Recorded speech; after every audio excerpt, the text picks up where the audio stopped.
va revenir à notre thématique du jour, puisque c'est donc un Noël slave que vous nous invitez à découvrir cette année, avec le son et lumière qui sera donc projeté sur la cathédrale de Nantes et également pour la première fois au Muséum d'histoire naturelle. Ce spectacle avait rassemblé en 2014 pour la première édition 50 000 spectateurs. Ils étaient près de 150 000 en 2016 pour les 8 soirs. C'est une biennale qui est en train de s'installer comme un incontournable à Nantes ? Tout à fait. Pourquoi une biennale ? C'est vrai que le rythme de la biennale permet de se renouveler artistiquement et financièrement. Donc je pense que de faire un spectacle tous les 2 ans, ça permet de ne pas lasser le public, de créer aussi de l'attente. Je pense que c'est important de créer cette attente. Cette biennale se fait aussi en rapport avec le spectacle que l'on fait à Angers, sur la cathédrale d'Angers, aussi tous les 2 ans. C'était en 2017, donc à Angers. Donc, tout à fait, cette alternance entre Nantes et Angers permet vraiment de drainer assez un public sur le territoire, de faire venir les Ligériens à Nantes, de Nantes à Angers et de Angers à Nantes. Donc c'est vrai que cette circulation de population sur le territoire permet aussi de montrer que la culture, elle est ouverte, elle est faite pour tous les Ligériens et pas que c'est pas un spectacle nanto-nantais. Et c'est ça notre objectif, c'est de l'ouvrir sur tout le territoire. Et je pense que c'est une très bonne démonstration d'ouvrir la culture pour tous les publics, mais aussi sur le territoire. Alors ce spectacle porte désormais un nom, celui de Lucia. C'est d'ailleurs le nom que porteront vos prochains spectacles. Pourquoi ce choix ? Vous aviez besoin d'une identité, d'une identification ? Oui, tout à fait. Effectivement, le premier spectacle, ça s'appelait l'Odyssée des rêves. Pour des problèmes d'exportation de spectacles, le nom était un peu trop long, donc nous avons pris un nom beaucoup plus court et facilement traduisible dans plusieurs pays. Donc du coup, Lucia, c'est le monde des lucioles, de la lumière. C'est quelque chose qui parle aux gens, et c'est vrai que Lucia va voyager. Donc il a voyagé de Nantes à Angers, d'Angers sur d'autres villes du département, sur Paris, et puis à l'étranger. On a quelques pistes dans les années à venir. Donc du coup, ce voyage, on invite les Nantais à venir le partager avec nous. C'est vrai que Nantes est un laboratoire où tous les spectacles se font, j'allais dire, en primeur. C'est là où le premier spectacle sur le thème de la nativité a existé, le deuxième sur le thème de l'Arche de Noé, le troisième donc sur le Noël slave. Voilà, c'est à chaque fois vraiment ce spectacle qui est créé à Nantes et après que l'on exporte sur d'autres villes et d'autres départements et d'autres pays. Alors ce spectacle, c'est un son et lumière et vous n'êtes pas tout seul à le faire. Expliquez-nous qui se cache derrière. Il y a une société rennaise d'ailleurs, bretonne. William, expliquez-nous comment ça se passe et comment vous travaillez pendant un an pour monter ce son et lumière. Alors ce spectacle a une singularité très forte puisque c'est une œuvre d'art animée lumineuse et qui met en scène les peintures d'Alain Thomas. Il faut imaginer 50 peintures sur le thème slave. Alors ce n'est pas un copier-coller des œuvres sur la cathédrale, c'est une création à part entière à partir de fragments de peinture, des fragments de bonheur. Vous avez fragments que vous identifiez, vous ? Oui, très clairement dans le sens où, si vous voulez, c'est une œuvre d'art qui est très positive, joyeuse, optimiste. Pour ma part, j'accompagne l'artiste depuis 22 ans, aussi bien en France qu'à l'étranger, et on se rend compte que ce soit aux États-Unis, en Suède, au Japon, ou plus récemment à Versailles ou à Hénon en ce moment, vous avez un dispositif en plein air lumineux à partir de ces œuvres.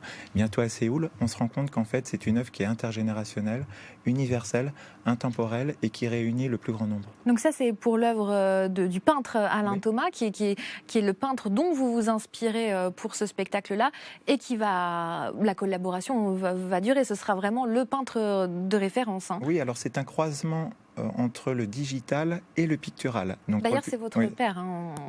Oui, alors c'est un fait qu'on collabore depuis de nombreuses années. Avec François-Xavier, c'est une histoire d'amitié.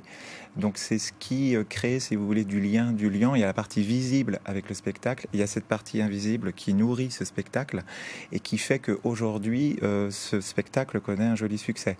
Il y a cette relation très forte entre justement le digital et le pictural et entre le directeur artistique de Spectaculaire Allumeur d'Images, la société qu'on missionne pour mettre en œuvre ce spectacle, et l'artiste. Et avec François-Xavier, on est en quelque sorte des chefs d'orchestre pour que tout soit harmonisé et que tout se passe pour le mieux, aussi bien pour le grand public que les médias, les partenaires privés, publics.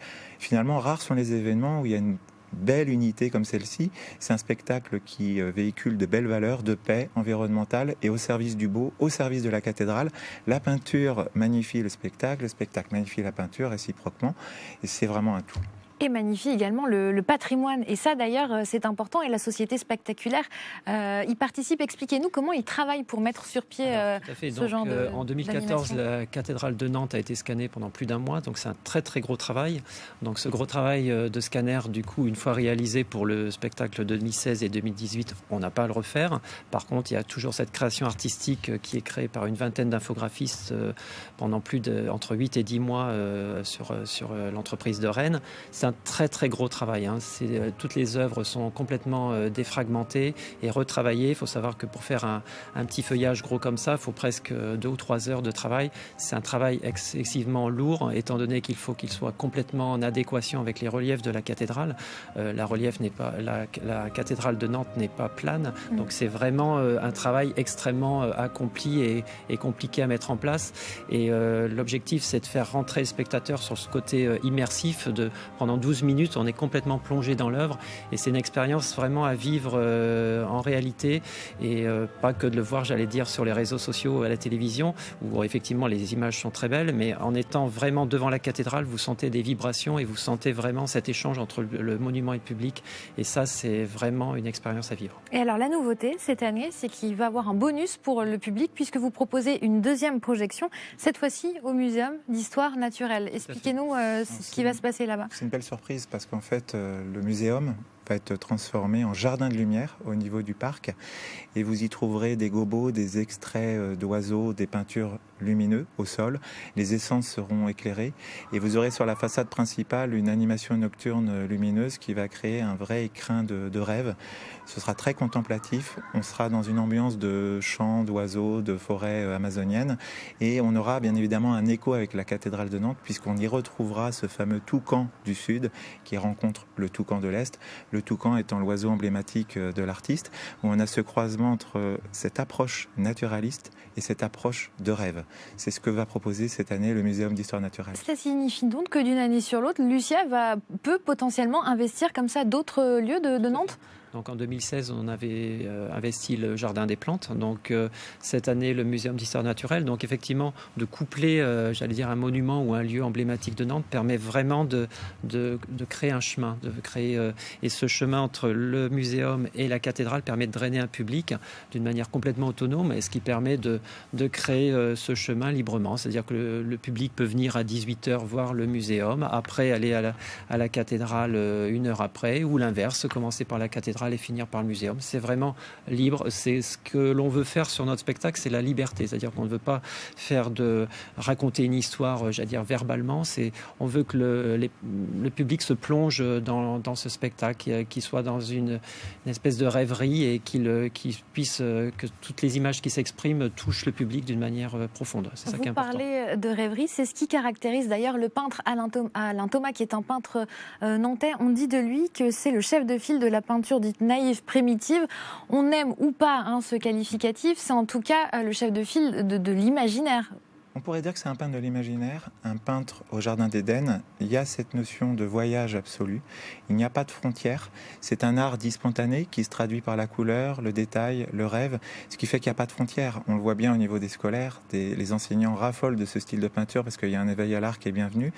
Et finalement, vous voyez, par la couleur, on peut compter jusqu'à 125 nuances de couleurs dans une œuvre. Le détail, il utilise parfois le pinceau à un poil de raton laveur pour les rainures des ailes d'oiseau. Il faut imaginer un format d'une peinture. Une peinture moyenne, c'est à peu près 41 cm sur 33, ce qui n'est pas très grand. Et imaginez de retrouver les œuvres sur une cathédrale, ça devient une miniature géante. Et c'est là où ça devient une prouesse technique. Et l'artiste lui-même est comme un enfant éveillé devant ses propres créations. Un petit papillon devient un géant. Voilà, c'est vraiment un jardin extraordinaire dans lequel on invite tous les Nantais à voyager. À découvrir donc du 20 au 28 décembre. Sauf le 24. Sauf le 24, d'accord. Les représentations durent toutes les 15 minutes, c'est ça ? C'est ça.